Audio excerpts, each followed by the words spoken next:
What's up, guys? It's me, the ALE Double X Prince, here to give you a quick recap of the G1 tournament. First of all, this shit is pretty good as always, what you expect.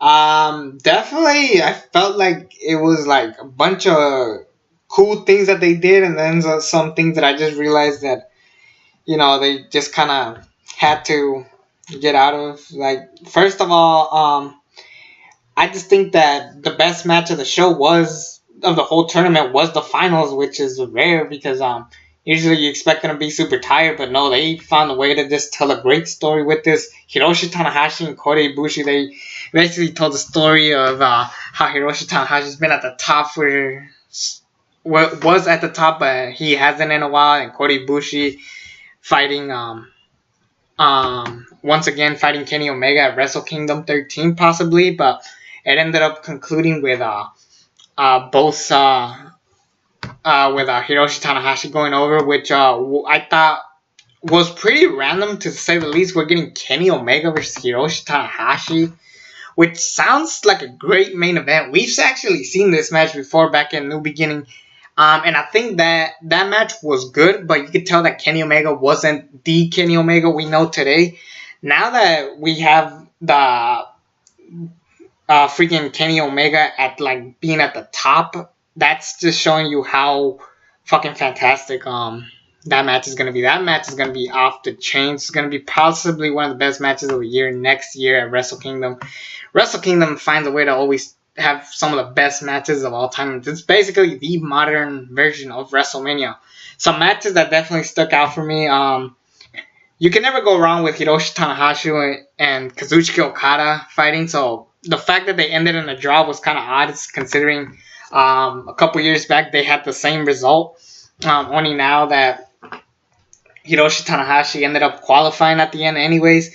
I kind of wish that with that match they should have, to make it even perfect, they should have made it seem like, well, Hiroshi Tanahashi's like, oh, well, I'm already going to win.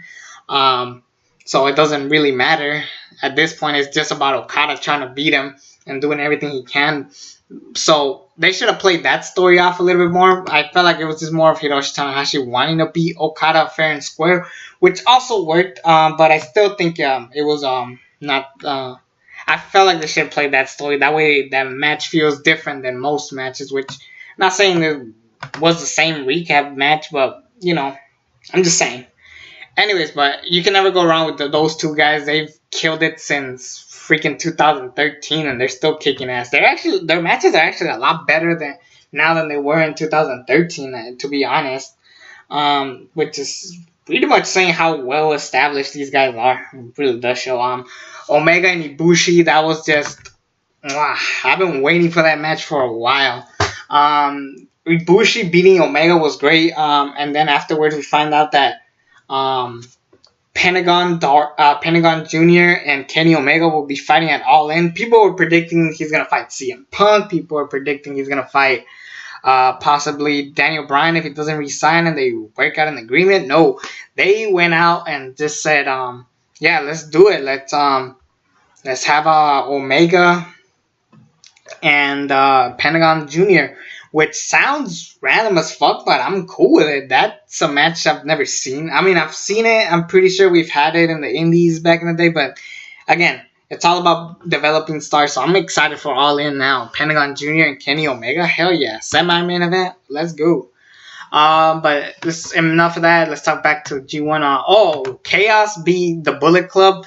And, again, I hate the tag team matches. But this one stood out just for the finale of how Tomohiro Ishii, who beat Omega in the G1, he basically showed the championship and basically he says he wants a match, which I am all out for. I want to see Tomohiro Ishii and Kenny Omega fight, possibly at King of Pro Wrestling. That's probably the best place to do it.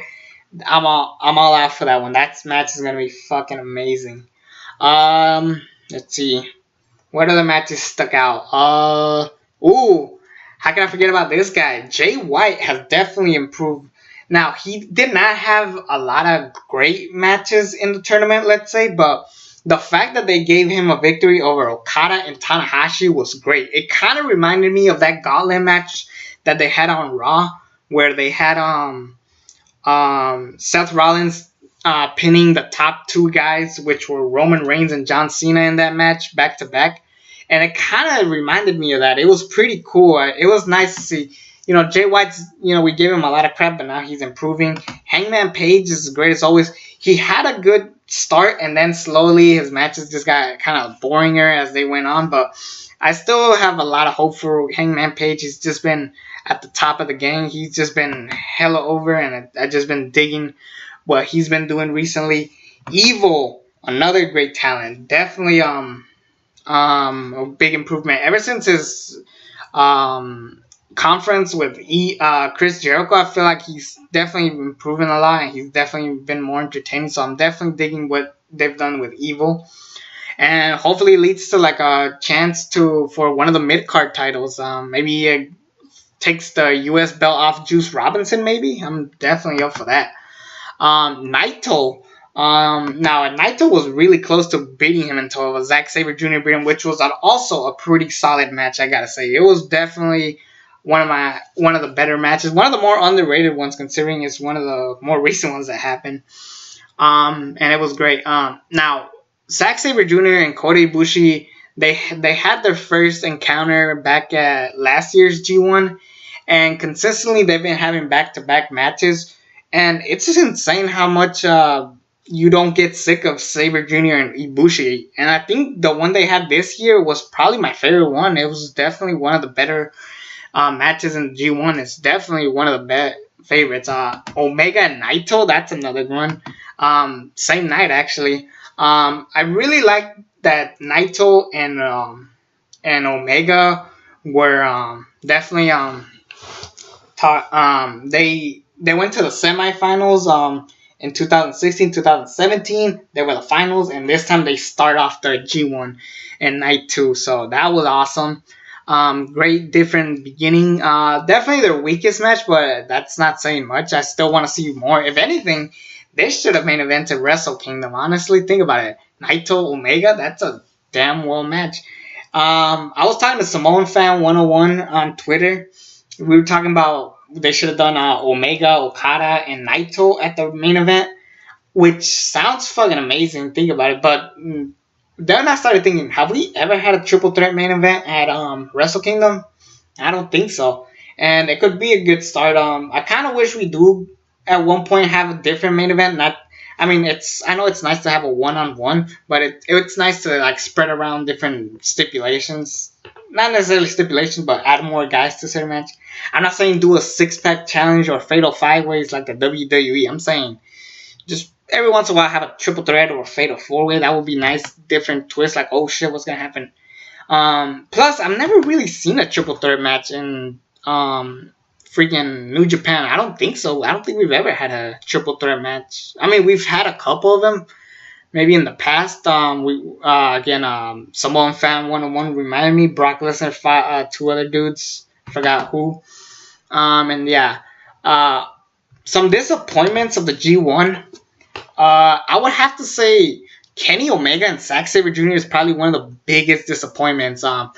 It was a good match. It wasn't a great match. I expected like a masterpiece, but I guess some guys just don't click, which I don't mind. It wasn't an awful match. I definitely think they could have better matches down the road, but I was really disappointed with this match. I thought it was going to be way much better than it should have, but I guess not.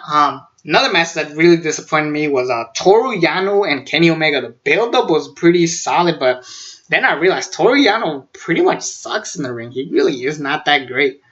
What else? Those were mainly some of the bigger highlights for me, those particular guys. The cons of this G1 is it felt empty. It felt like it needed something new. Like, I'm tired of Yugi Majuve, Makabe, whatever the fuck his name is. Yugi, like, I don't know. You know he's not going to win, so, like, why the fuck have him?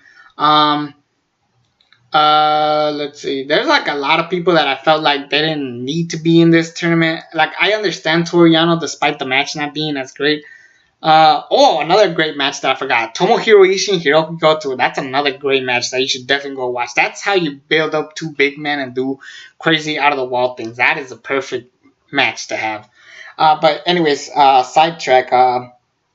Yeah. First of all, this is the first G1 that I've seen without the Intercontinental Champion. Now, Chris Jericho, obviously, he's touring with Fozzy. Every once in a while, he'll talk to WWE. He's in Talk is Jericho. He's always touring with Fozzy. So I could see why he wasn't on the show. It makes sense. But I kind of wish they had him on the tournament just so we could have him just have all these crazy dream matches. But that's just wishful thinking. So maybe Jericho didn't need to be there. And again, Cody is another guy that I thought should have been in there, but they didn't need to. And by the way, such a sweetheart that Cody called one of his fans. After he paid off for a fan to go to All In because he has a ticket, but he didn't have airport enough money for going to the airport. But it was really nice of Cody. But anyway, sidetrack. I could tell Cody couldn't make it because he's busy. He's working on All In. He's building up the card. He's doing all this stuff to promote the show. So I could see why he wasn't on the tournament. Another guy they missed out. Rey Mysterio. Rey Mysterio, I don't know what he's been up to. I know he was on a 6-man with Okada earlier today, but it would be nice to just have have different guys, showing that they're big, basically putting bigger names on the G1, because really the only ones that mattered were Omega, Naito, Tanahashi, Naito. The real standouts that really stood out for me were Goto, Ishii, and Jay White. To an extent, Hangman Page, and to an extent, Zack Sabre Jr., but those were pretty much the three that were definitely sticking out more than the top guys at some points. But I thought overall this is another great tournament. I cannot wait for Tanahashi and Omega at Wrestle Kingdom. Hopefully he does not lose. I don't know if they've ever lost the contract to fight for Wrestle Kingdom. I don't know if that's ever happened, but if it has, comment down below. Let me know. I'm not fully aware about this stuff, but I'm pretty positive we are going to end up with Omega and Tanahashi. We're definitely not going to do anything else. I mean, that's the biggest match you could do. I personally thought that it was going to lead to Okada Omega 5 just to culminate the feud, but I'm pretty sure they wanted to have one last run at the top with Tanahashi. Rumor has it that they want to sign him to NXT. I don't know how accurate that is, but I guess it would be cool. I don't know. Tanahashi's definitely like the face of New Japan. It's kind of weird not having him around, but that's why they put him at the top. That's why they put him back on top. Anyone could win, and I won't be disappointed. That just sounds like a money match, so I can never go wrong with that. What else? Yeah. Overall, I thought this was a good tournament. This is probably my least favorite out of the ones we've had over the past couple of years. Like, I definitely enjoyed 2015 more. Actually not 2015. I think this one was better than 2015, but 2016, 2017, those tournaments were off the chains. I thought those were better, but really, it all affects me because honestly, I gotta be real with you. The number one match I wanted to see out of this entire tournament when I found out the brackets was Omega and Ibushi. That just sounds like a money match, a great storytelling match. And really, I didn't care about anything heading into it. And that might be like a little big issue, but no biggie. But overall, again, I thought it was one of the better freaking show G1 tournaments, all of them overall. I still had a blast, but you could always be critiqued every once in a while. So, but I hope you guys enjoyed this. I just wanted to give a quick recap of like some of the stuff I enjoyed and some of the stuff I actually saw on the G1. But yeah, I can't wait to see what they do next in New Japan. I'm pretty sure the next thing they're building up is All In, and then eventually they're gonna build up King of Pro Wrestling, which I'm definitely up to see. So I can't wait to see what they do next. Anyways, I hope you guys enjoyed this little quick recap of the G1 tournament. It's me, the ALE XX Prince. Subscribe to the channel if you haven't already. And until then, I'm out.